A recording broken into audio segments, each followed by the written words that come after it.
이스라엘 통일 왕국은 솔로몬 이후에 르호보암과 여로보암에 의해서 남유다와 북이스라엘로 분단이 됩니다. 오늘 열왕기하 17장 본문은 여로보암에 의해서 창건되었던 북이스라엘이 주전 721년경 대략 210년 만에 멸망하게 된 역사를 기록하고 있습니다. 멸망의 주역이 된 왕은 북이스라엘의 19대 왕 호세아였고, 북이스라엘을 멸망시킨 심판의 도구는 아시리아라는 제국이었습니다. 오늘 본문을 보면은 북이스라엘이 멸망하게 된 원인을 대략 세 가지로 진단하고 기록하고 있어요. 우리가 특히 여기서 주목할 점은 북이스라엘의 멸망은 하나님의 심판이라는 점입니다. 또한 그 멸망의 원인을 진단하는 기준이 시편 1편 1절 말씀이라는 사실이죠. 복 있는 사람은 악인의 꾀를 좇지 아니하며 죄인의 길에 서지 아니하며 오만한 자의 자리에 앉지 아니하고 오직 여호와의 율법을 즐거워하여 그 율법을 주야로 묵상하는 자로다 하신 말씀이죠. 북이스라엘이 하나님의 심판을 받아서 멸망하게 된 원인 첫 번째는 악인의 꾀를 좇았기 때문에 그렇습니다. 실절에 기록하죠. 이렇게 된 것은 북이스라엘 자손이 자기들을 이집트 땅에서 이끌어내어 이집트 왕 바로의 손아귀로부터 구원하여 주신 주 하나님을 거역하여 죄를 짓고 다른 신들을 섬겼기 때문이다 라고 기록합니다. 그 경위를 기록하고 있죠. 아시리아에서 이 디글랏빌렛의 3세가 왕으로 통치하다가 그 뒤를 이어 왕이 된 사람이 살마네셀 5세라는 사람입니다. 그런데 그때 이제 북이스라엘의 마지막 왕인 이 호세아가 아시리아 왕에게 이 살마네셀 5세에게 충성을 서약하고 조공을 바치게 되죠. 그런데 이 호세아 왕이 이집트와 이제 외교 동맹을 맺으면서 아시리아에게 바치던 조공을 중단해요. 결국 이것은 북이스라엘의 역사에는 돌이킬 수 없는 엄청난 그런 실수였는데, 이 이집트의 소왕은 사실 북이스라엘을 도울 능력이 없었습니다. 도울 마음도 없었는지도 몰라요. 이 호세아의 이 배반을 괘씸히 여긴 이 아시리아의 살마네셀 왕은 곧바로 북이스라엘을 쳐들어오죠.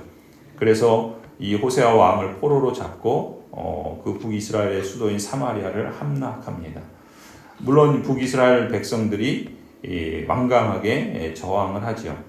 3년 동안 이 살마네셀이 이 사마리아 성을 포위합니다. 포위하니까 그 안에 있는 사람들은 결국 죽어나갈 수밖에 없겠죠.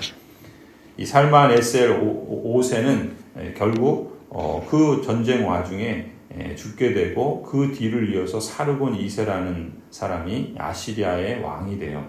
계속해서 북이스라엘을 공격합니다. 결국 북이스라엘은 이 사르곤 2세에 의해서 사마리아가 포위된 지 3년 만에 대략 주전 721년에 멸망하고 맙니다.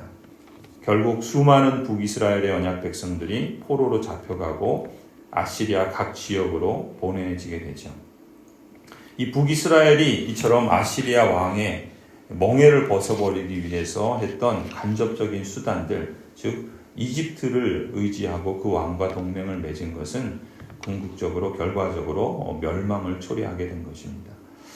만약에 그 당시 호세아나 또 북이스라엘 언약 백성들이 죄를 뉘우치고 하나님께 호소하고 회개했다라면 아마도 하나님께서 그들에게 자유와 안식과 명예를 회복할 수 있도록 허락해 주시지 않았을까. 역사의 가정은 아무런 의미가 없죠. 그들의 뜻대로 조공 바치를 중단했고 반란을 일으키는데 도움을 얻기 위해서 이집트 왕을 의지하였기에 결국은 멸망하는 그러한 안타까운 길을 걸어가게 됩니다. 두 번째 이 멸망의 원인은 시편 1편 1절의 말씀처럼 죄인의 길에 서서 걸어갔기 때문에 그래요. 8절부터 12절을 보면 이렇게 기록하죠. 또 주님께서 북이스라엘 자손의 면전에서 내쫓으신 이방 나라들의 관습과 북이스라엘의 역대 왕들이 잘못한 것을 그들이 그대로 따랐기 때문이다. 그러니까 죄인의 길에 서서 그 길을 걸어간 것입니다. 9절도 말씀합니다. 이스라엘 자손은 또한 주님이신 그들의 하나님을 거역하여 옳지 못한 일을 저질렀다. 곧 망대로부터 요새화된 성읍에 이르기까지 온 성읍 안에 그들 스스로 산당을 세우고 높은 언덕 푸른 나무 아래에는 어느 곳에나 돌기둥과 아세라 목상들을 세웠고 주님께서 그들의 면전에서 내쫓으신 이방 나라들처럼 산당에서 분향하고 주님의 진노를 일으키는 악한 일들을 했고 주님께서 그들에게 하지 말라고 하신 우상을 숭배했다. 북이스라엘이 멸망하게 된 근본 원인이 바로 여호와께 범죄하였기 때문이다 라고 기록하는 것이죠.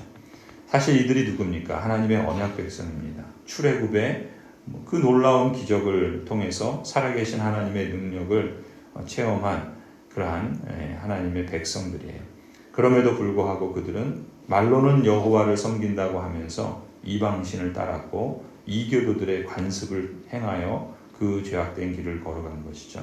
마을마다 산당을 세우고 아세라 목상에게 숭배하고 이러한 우상 숭배는 하나님의 진노를 사기에 충분한 그러한 죄악이었던 것입니다.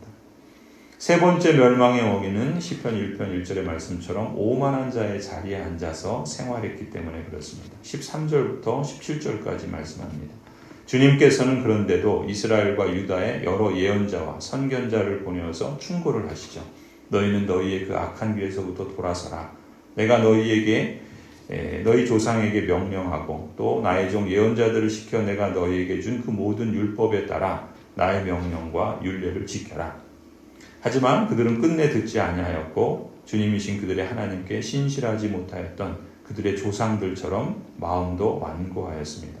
15절 그리고 주님의 율례와 주님께서 그들의 조상과 세우신 언약 그들에게 주신 경고의 말씀을 거절하고 헛된 것을 따라가고 헛된 것에 미혹되고 주님께서 본받지 말라고 명하신 이웃 나라들을 본받아 행합니다. 16절 그들은 주님이신 그들의 하나님께서 주신 모든 명을 내버리고 쇠를 녹여 부어 두 송아지 형상 두 개를 만들었으며 두 송아지 형상을 만들었으며 아세라 목상을 만들어 세우고 하늘의 별들에게 절하고 바알을 섬깁니다.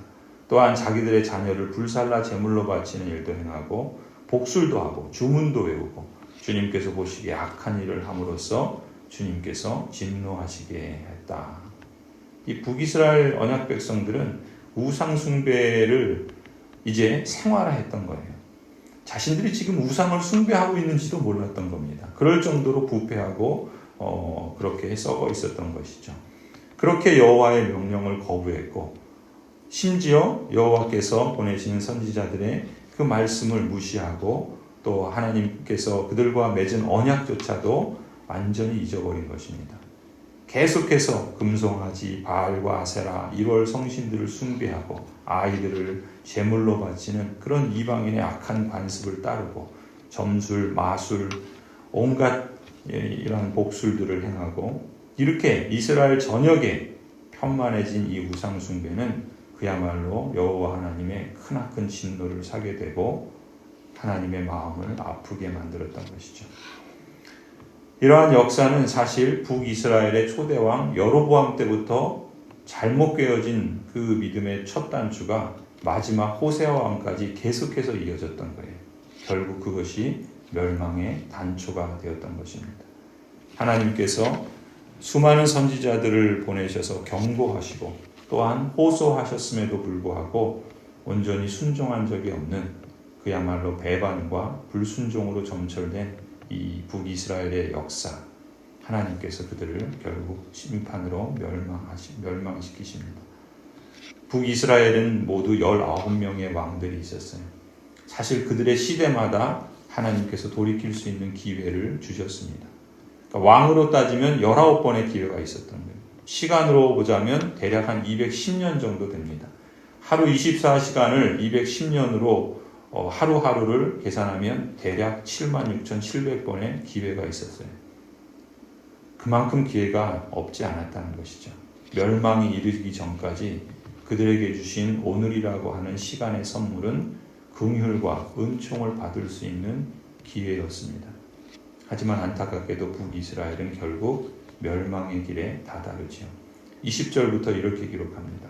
그리하여 주님께서는 이스라엘의 모든 자손을 내쫓으시고 그들을 징계하여 침략자들의 손에 넘겨주셔서 마침내는 주님의 면전에서 내쫓기까지 하셨다.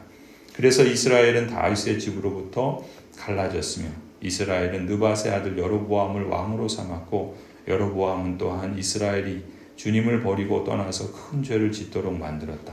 이렇게 하여 이스라엘 자손은 여로보암이 지은 그 모든 죄를 본받아 그대로 따라갔고 그 죄로부터 돌이키려고 하지 않았다. 마침내 주님께서는 그 종 예언자들을 보내어 경고하신 대로 이스라엘 그 면전에서 내쫓으셨다. 그래서 이날까지 이스라엘은 자기들의 땅에서 아시리아로 사로잡혀 가 있게 된 것이다.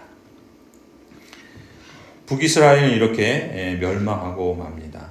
그렇다면 형제 나라인 남쪽의 유다는 어땠을까요? 18절 19절에 이렇게 기록합니다. 그러므로 주님께서는 이스라엘에게 크게 진노하셨고 그들을 그 면전에서 내쫓으시니 남은 것은 유다 지파뿐이었습니다. 그러나 유다도 그들의 주님이신 하나님의 명령을 잘 지키지 아니하고 이스라엘 사람들이 만든 규례를 그대로 따랐습니다. 북이스라엘의 멸망을 지켜보는 남유다의 언약 백성들, 그들도 별반 차이가 없었다는 거예요. 그들의 죄악도 북이스라엘과 별반 차이가 없음을 말씀하십니다. 성도 여러분, 과거의 이 남북 이스라엘의 역사 기록을 통해서 우리에게 주시는 교훈은 무엇이겠습니까? 여러 가지가 있겠지만 우리가 한 가지만 짚어본다면 하나님의 언약 백성으로서 우리들의 흥망성쇠는 지정학적인 위치, 가령 또 국제정치적 관계, 거기에 있는 것이 아니라는 것입니다. 물론 그런 요인들이 작용을 하고 실제 역사 속에서 그런 일들을 통해서 역사가 흘러가지요.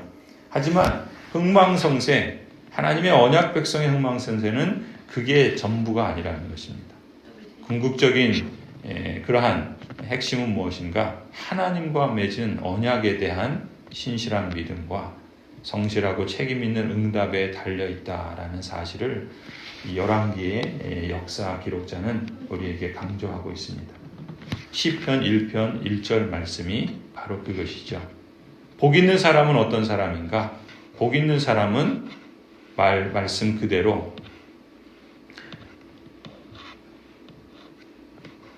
악인의 꾀를 좇지 아니하고 죄인의 길에 서지 아니하고 오만한 자의 자리에 앉지 아니하는 사람입니다. 더 나아가서 적극적으로는 오직 여호와의 율법을 즐거워하여 그 율법을 주야로 묵상하는 사람이다 라고 말씀합니다. 그걸 좀 더 풀어서 말하자면 하나님께서 우리와 맺어주신 그 언약 관계를 제대로 파악하는 것입니다. 그리고 그 언약의 약속들을 믿고 받아들이고 기억하는 것이죠. 그래서 언약의 요구, 언약의 책임을 성실하게, 신실하게 순종하며 따르는 것입니다. 그래서 언약의 축복들을 받아 누리고 더 나아가서 그 축복을 확대하며 나누어가는 그러한 삶, 그것이 하나님께서 언약 백성에게 주신 그러한 복된 길이라 믿습니다. 오늘 우리도 오늘이라고 하는 하루의 선물을 주신 이 삶의 시간 속에서 우리가 하나님의 언약 백성으로서 이 복된 여정을 살아갈 수 있기를 간절히 축원합니다. 기도하시겠습니다.